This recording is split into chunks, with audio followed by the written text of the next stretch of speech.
할렐루야. 네. 오늘 아침 주예전에 나와서 예배드리는 여러분들에게 하나님이 주시는 큰 은혜와 복이 임할 수 있게 되기를 바랍니다. 2부 예배 시간에 나오니까 제가 반가워하는 얼굴들이 더 많으신 것 같습니다.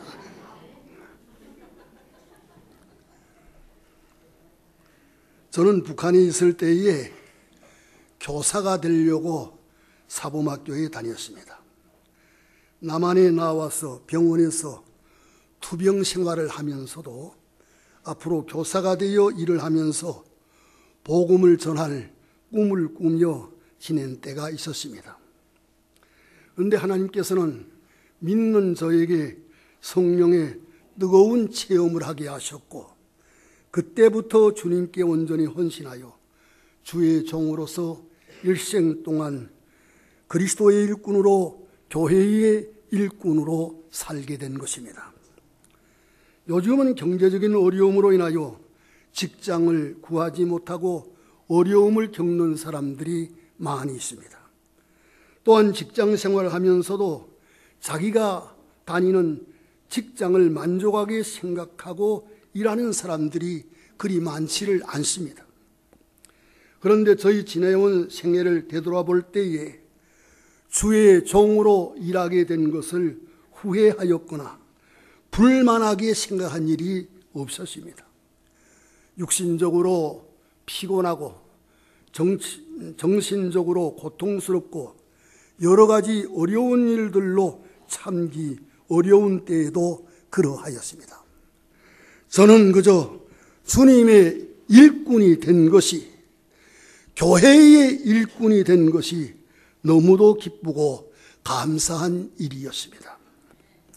사도 바울은 열심 있는 바리새 교인으로서 하나님의 교회를 찬양하며 성도들을 박해하는데 그 선봉에 섰던 사람이었습니다. 그런데 그가 다메섹 도상에서 주님의 부르심을 받고 사도가 된 것입니다. 사도 바울은 일생 동안 자신을 주의 종으로 교회의 일꾼으로 불러주신 주님의 놀라운 은혜에 감사, 감격해 하는 뜨거운 마음으로 살았습니다. 디모데전서 1장 12절을 보게 되면 나를 능하게 하신 그리스도 예수 우리 주께 내가 감사함은 나를 충성되이 보사 내게 직분을 맡기심이니 라고 하였습니다. 사도 바울은 자신이 스스로 고백한 대로 그는 전에는 비방자요, 박해자요, 폭행자였습니다. 그런데 그는 도리어 긍휼을 입어 주님의 부르심을 받았고 믿음으로 의롭다 하심을 받았으며 교회의 일꾼으로 세움을 받아 일생 동안 주를 위하여 살게 된 것입니다. 사도 바울같이 우리도 주님의 긍휼을 입어 부르심을 받았고 믿음으로 의롭다 하심을 받았으며 교회의 일꾼으로서 일하게 된 것입니다. 그런데 우리가 교회의 일꾼이 되었다고 하는 것은 참으로 놀라운 복이 아닐 수가 없습니다. 사도 바울은 고린도후서 3장에서 율법의 직분과 새 언약의 직분을 비교하여 말하고 있습니다. 율법의 직분은 의문의 직분으로서 죽이는 것이요, 새 언약의 직분은 영의 직분으로서 살리는 것입니다. 사람을 죽이는 의문의 직분도 영광이 있었습니다. 그렇다면 사람을 살리는 영의 직분은 더욱 영광이 있는 것입니다. 우리는 예수 그리스도로 말미암아 은혜를 받고 교회의 일꾼으로서 사람을 살리는 영의 직분을 받은 자인 것입니다. 길이 있을 영광스러운 직분을 받은 자인 것입니다. 그렇다면 이런 놀라운 복을 주신 은혜에 감사 감격하는 뜨거운 마음으로 주님을 섬기며 주의 일을 힘쓰는 자들이 되어야 할 줄로 믿는 것입니다. 그러면 교회의 일꾼은 첫째로 교회를 사랑하는 자가 되어야 합니다. 구약시대의 교회는 하나님의 택하심을 받은 선민인 이스라엘 백성이었습니다. 그리고 신약의 교회는 세상 가운데서 불러냄으로써 다른 사람들과 구별되는 백성으로 그리스도인을 의미한다고 하겠습니다. 하나님은 자기 교회를 피로 사셨고 그리스도는 교회를 사랑하시고 그 교회를 위하여 자신을 주셨습니다. 또한 교회는 그리스도의 몸인 것입니다. 이것은 외적인 통치권을 말하기보다 내적인 생명적 관계를 의미하는 것입니다. 그러므로 그리스도의 몸인 교회는 그리스도 자신이 충만하심으로 그의 생명이 충만한 곳이 되는 것입니다. 주님은 교회를 사랑하셨습니다. 교회를 위하여 자신의 몸을 주셨습니다. 자신의 고귀한 피를 흘려주셨습니다. 그렇다면 교회를 통하여 은혜를 받고 생명을 얻은 우리 성도들은 마땅히 교회를 사랑하는 자가 되어야 하는 것입니다. 예수님은 12살 되시던 때에 그 부모와 함께 6월절에 그 절기의 관례를 따라 예루살렘 성전으로 올라가셨습니다. 그날들을 마치고 돌아갈 때에 아이 예수님은 예루살렘에 그냥 머무셨습니다. 그 부모는 이를 알지 못하고 동행 중에 있는 줄로 알고 하룻길을 간 후에 친족과 아는 자 중에서 잣대 만나지 못하였습니다. 그래야 예루살렘으로 돌아가 사흘 후에 성전 안에서 그를 만났던 것입니다. 그때 예수님은 선생들 중에 앉아 그들에게 듣기도 하고 묻기도 하셨는데 듣는 자는 다 그 지혜와 대답을 놀랍게 여겼던 것입니다. 그의 부모가 이를 보고 놀라며 그의 어머니는 말하기를 아이야 어찌하여 우리에게 이렇게 하였느냐. 보라 내 아버지와 내가 근심하여 너를 찾았노라고 하였습니다. 그때 아이 예수님은 대답을 하시기를 어찌하여 나를 찾으셨나이까. 내가 내 아버지 집에 있어야 될 줄을 알지 못하셨나이까 라고 하셨습니다. 내가 내 아버지 집에 있어야 될 줄을 알지 못하셨나이까. 우리 주님은 아버지 집에 있어야 할 분이십니다. 주님은 아버지 집을 떠나실 수 없는 분이십니다. 그렇다면 우리 성도들은 아버지의 집이며 주님이 계시는 교회를 마땅히 사랑하여야 하는 것입니다. 예수님의 부모는 성전에서 그를 만났습니다. 그것은 주님이 그곳에 계신 때문이었습니다. 우리도 주님이 계시는 교회를 통하여 주님을 만날 수 있습니다. 주님의 생명을 얻을 수가 있습니다. 그러므로 우리는 주님이 계시는 교회를 사랑하여야 하는 것입니다. 그러면 우리는 어떻게 교회를 사랑할 수가 있을 것이겠습니까? 교회를 가까이 함으로 교회를 사랑하는 자가 되어야 합니다.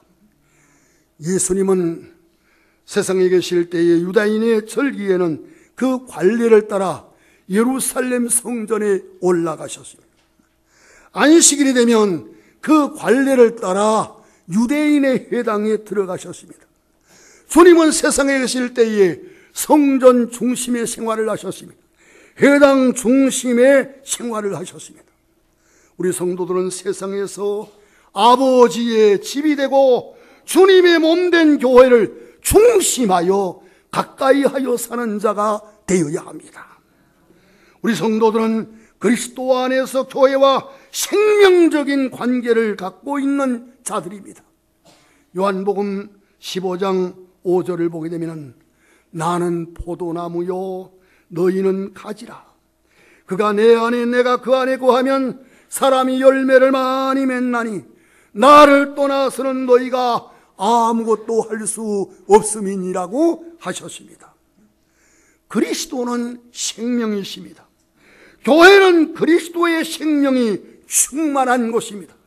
그러므로 교회를 가까이 하고 교회와 온전히 연합한 성도들은 생명을 얻고, 교회를 멀리하는 자들은 생명이 끊어지게 되고 아무 열매도 맺을 수가 없게 될 것입니다.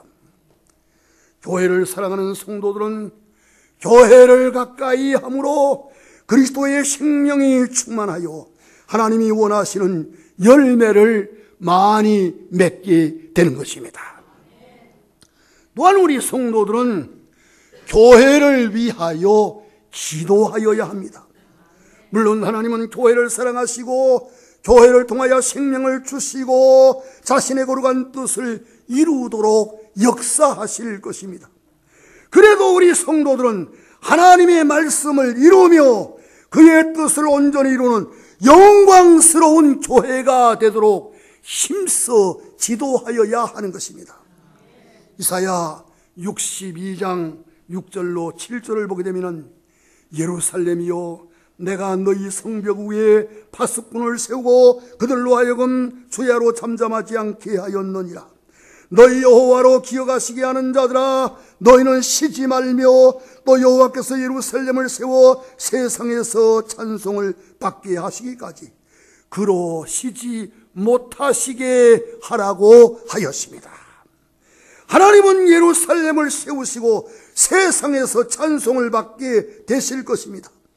그러나 이스라엘 자손은 그 일이 이루어지도록 쉬지 말고 하나님께 기도하여야 한다는 말씀입니다. 하나님은 이 땅 위에 있는 교회를 영광스러운 교회로 세우시고자 하시는 것입니다. 다시 말씀을 드리면 하나님께서는 우리 선창교회를 영광스러운 교회로 세우고자 하시는 것입니다. 에베소서 5장 27절을 보게 되면, 자기 앞에 영광스러운 교회로 세우사 티나 주름 잡힌 것이나 이런 것들이 없이 거룩하고 흠이 없게 하려 하심이니라고 하였습니다. 물론 하나님의 교회를 영광스러운 교회로 세우실 분은 하나님이십니다. 그러나 성도들은 그런 영광스러운 교회가 세워지도록 잠잠하지 말고 힘써 기도하여야 하는 것입니다. 교회가 부흥하려면 하나님의 말씀이 먼저 선포되어야 합니다. 큰 확신을 갖고 선포되는 하나님의 말씀이 믿음으로 말씀을 받아들이는 자들에게서 역사하게 되는 것입니다. 그런데 말씀 선포로서 멎어져서는 안 되는 것입니다. 하나님의 살아계신 능력의 역사가 일어나도록 기도하여야 하는 것입니다. 초대교회를 보면 사도들이 큰 확신을 가지고 나아가 담대히 복음을 선포하였습니다. 그리고 성도들은 날마다 모여서 힘써 기도하였습니다. 그리하여 놀라운 성령의 역사가 나타나므로 구원의 역사가 일어나 날마다 구원받는 자의 수가 더하여졌던 것입니다. 교회를 사랑하는 교회 일꾼들은 무엇보다도 교회를 가까이 하는 생활을 하여야 합니다. 그리고 영광스러운 교회를 세우기 위하여 하나님께 부르짖는 자가 되어야 하는 것입니다. 둘째로 인도자에게 순종하고 복종하여야 합니다. 세상에는 많은 단체와 조직이 있고 거기에는 인도자가 있습니다. 한 나라에도 인도자가 있는데 왕이 될 수 있고 대통령이나 총리가 될 수 있습니다. 교회에도 물론 인도자가 있습니다. 교회를 담임하신 목사님이라고 하겠습니다. 한 단체나 조직이나 국가나 교회에 있어서 인도자의 역할이 대단히 중요합니다. 인도자가 잘 인도하지 못하면 단체나 조직이나 국가나 교회가 바로 설 수 없기 때문인 것입니다.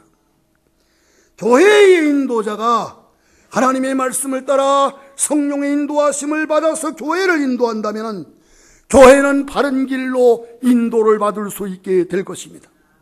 그러나 하나님의 말씀을 따르지 아니하고 성령의 인도와 하심이 없이 자기 생각과 욕심대로 행한다면 교회는 바른 길로 인도함을 받을 수 없게 될 것입니다. 또한 인도자를 따르는 자들은 인도하는 자에게 순종하고 복종하여야 합니다. 인도자를 따르는 자들이 인도자를 바로 따르지 않는다면 여러 가지 어려움에 빠지게 되고 혼란에 직면할 수밖에 없게 될 것입니다. 교회의 인도자는 교회를 인도하되 하나님의 말씀을 따라 성령의 인도하심을 받음으로 인도하여야 할 것입니다. 모세는 애굽에서 광야에 나온 이스라엘 백성을 인도한 인도자였습니다. 그는 이스라엘의 광야 교회를 인도할 때에 하나님이 그에게 주시는 말씀을 따라 그리고 구름 기둥과 불 기둥의 인도하심을 받아 이스라엘 백성을 인도하였던 것입니다. 그러므로 모세는 하나님이 원하시는 길로 이스라엘 자손을 인도할 수가 있었습니다. 그러나 모세의 인도를 받은 이스라엘 백성은 어떠하였습니까? 한마디로 말하여 그들은 목이 곧고 패역한 자들이었습니다. 그들은 그들의 인도자가 하는 말을 믿지 않았습니다. 그들은 인도자가 하는 말을 순종하지 않았습니다. 그들은 인도자를 불평하였습니다. 원망하였습니다. 대적하였습니다. 심지어는 돌을 들어 치려고까지 하였습니다. 이렇게 인도자를 불신하고 인도자에게 불순종한 이스라엘 자손은 광야에서 멸망하게 되었습니다. 요수아와 갈렙을 제외한 20세 이상의 모든 남자들은 다 광야에서 거꾸러지는 자가 되고 말았던 것입니다.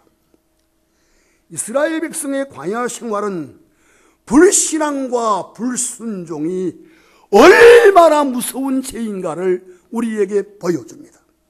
고린도전서 10장 11절을 보게 되면 그들에게 일어난 일은 본보기가 되고 또한 말세를 만난 우리를 깨우치기 위하여 기록되었느니라고 하였습니다. 히브리서 3장 18절을 또 보게 되면 또 하나님이 누구에게 맹세하사 그의 안식에 들어오지 못하리라 하셨느냐 곧 순종치 아니하던 자들에게가 아니냐라고 하였습니다. 광야에서 하나님을 믿지 못하고 인도자에게 순종하지 아니한 이스라엘 자손은 하나님이 그들에게 약속하신 가나안 땅에 들어갈 수가 없었습니다. 구원을 받을 수가 없었던 것입니다. 성서는 말씀하시기를 너희를 인도하는 자들에게 순종하고 복종하라고 하였습니다. 우리 다 같이 한번 따라 하십시다. 너희를 인도하는 자들에게 순종하고 복종하라. 한 번 더 하십시다. 너희를 인도하는 자들에게 순종하고 복종하라. 여기 순종은 인도자의 가르침에 설득됨을 말하는 것입니다.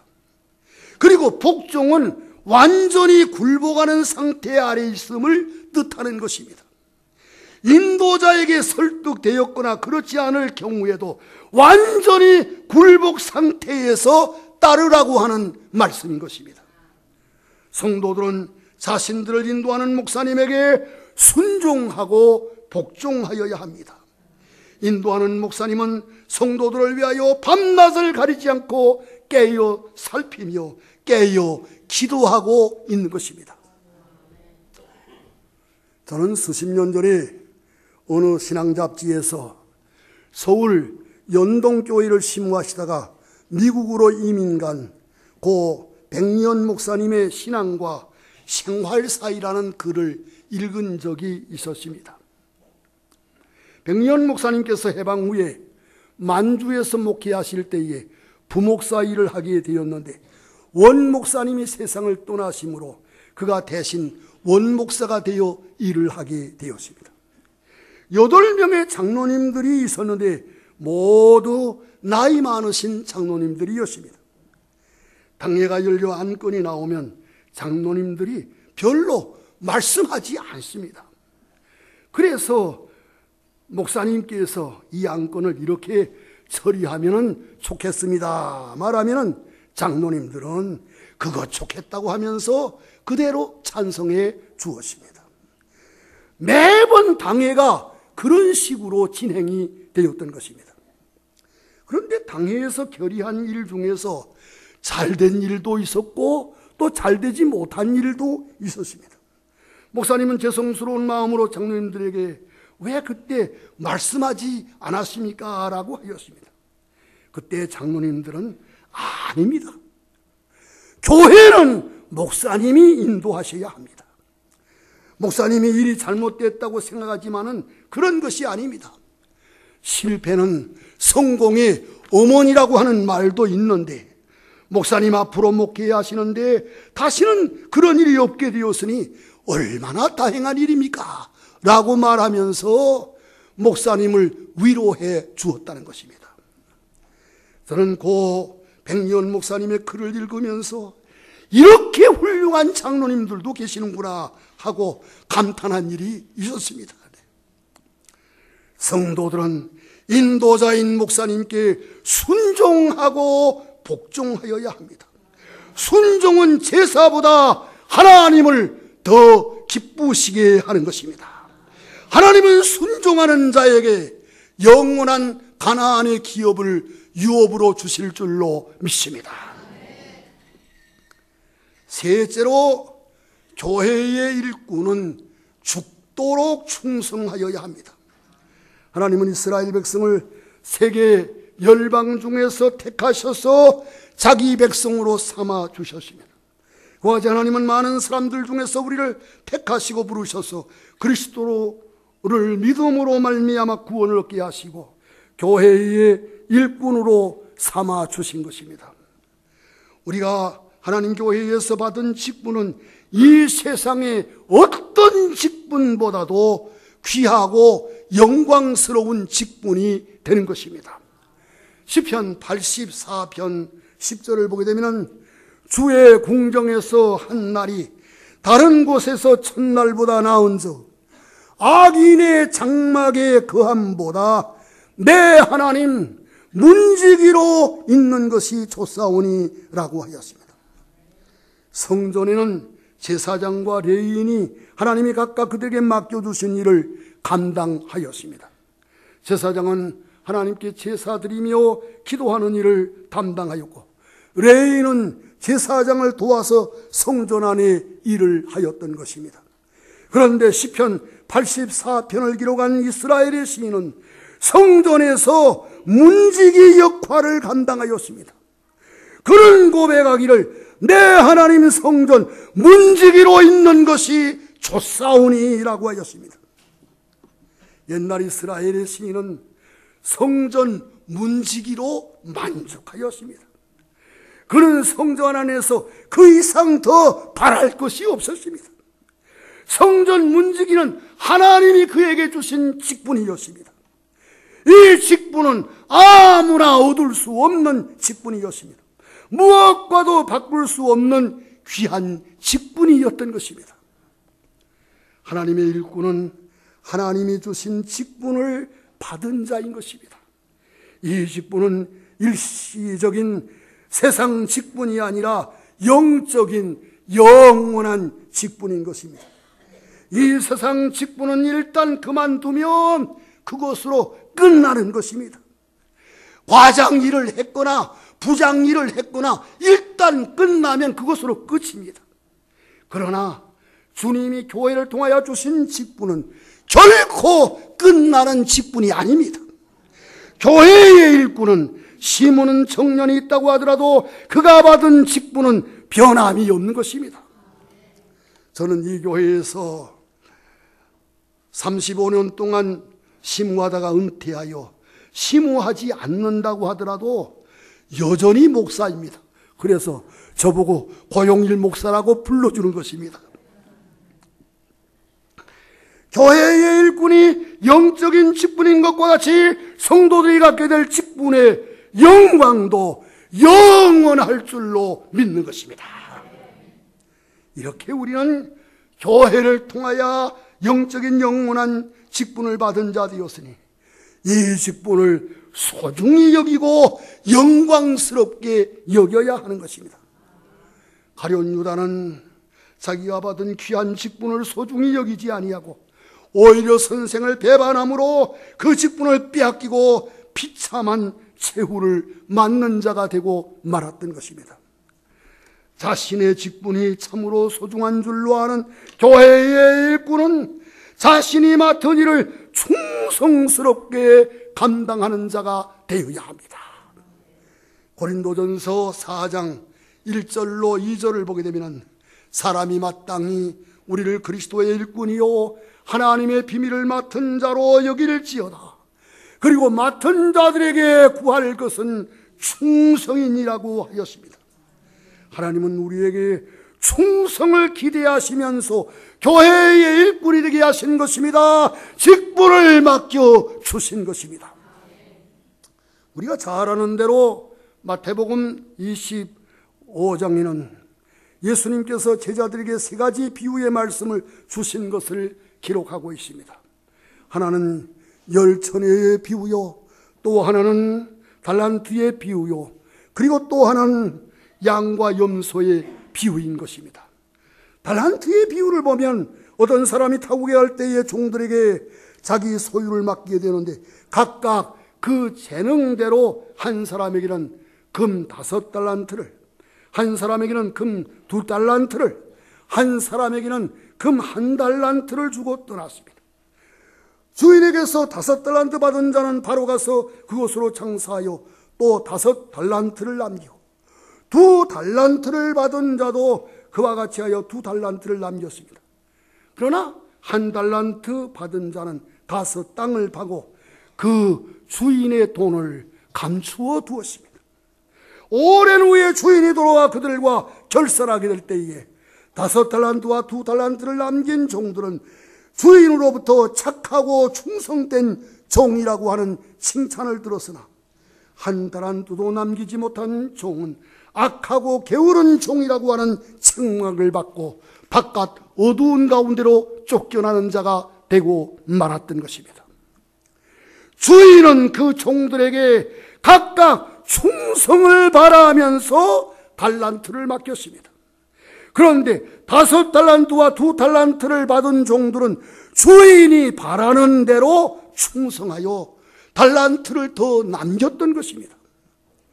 하나님이 우리에게 여러 가지 직분을 주셔서 교회의 일꾼이 되게 하신 것은 뭐 존경이나 어른 대접을 받게 하기 위함이 아니라 충성케 하기 위함인 것입니다. 맡은 자들에게 구할 것은 충성인 것입니다. 우리가 맡은 일에 충성하면 주님께로부터 장차 칭찬을 받게 되며 영광을 얻게 되며 영원한 기쁨을 얻는 자가 될 줄로 믿습니다. 그러나 맡은 일에 충성하지 못한다면 주님께로부터 책망받고 영원히 불행한 자가 되고 마는 것입니다. 주님은 환난과 박해 가운데 놓여 있는 서문학교회에 말씀하시기를 내가 죽도록 충성하라. 그리하면 내가 너에게 생명의 관을 주리라고 말씀하셨습니다. 교회 일꾼들은 죽도록 충성하여야 합니다. 죽기까지 충성하여야 합니다. 끝까지 충성하여야 합니다. 그리하여 주님이 주시는 생명의 관을 다 받을 수 있어야 할 것입니다. 교회 일꾼은 교회를 사랑하여야 합니다. 교회를 인도하는 목사님에게 순종하고 복종하여야 합니다. 그리고 맡은 일에 죽도록 충성하여야 합니다. 그리하여 자신이 섬기는 교회를 영광스러운 교회로 세우며 하나님의 영광을 드러내고 그 영광스러운 교회를 통하여 큰 은혜와 복을 받는 자들이 다 되어질 수 있기를 기원합니다. 기도하겠습니다. 하나님 아버지 감사합니다. 예수 그리스도로 말미암아 저희들이 은혜를 받고 하나님의 백성이 되게 하시고 또 하나님 교회의 일꾼으로서 주를 섬길 수 있게 하여 주신 것을 감사드리옵나이다. 우리 모두 교회를 사랑하는 자가 되게 하여 주시기를 원합니다. 교회를 가까이 하며 교회를 위하여 힘써 기도하게 하여 주시옵소서. 교회를 인도하는 목사님에게 순종하고 복종하게 하여 주시옵소서.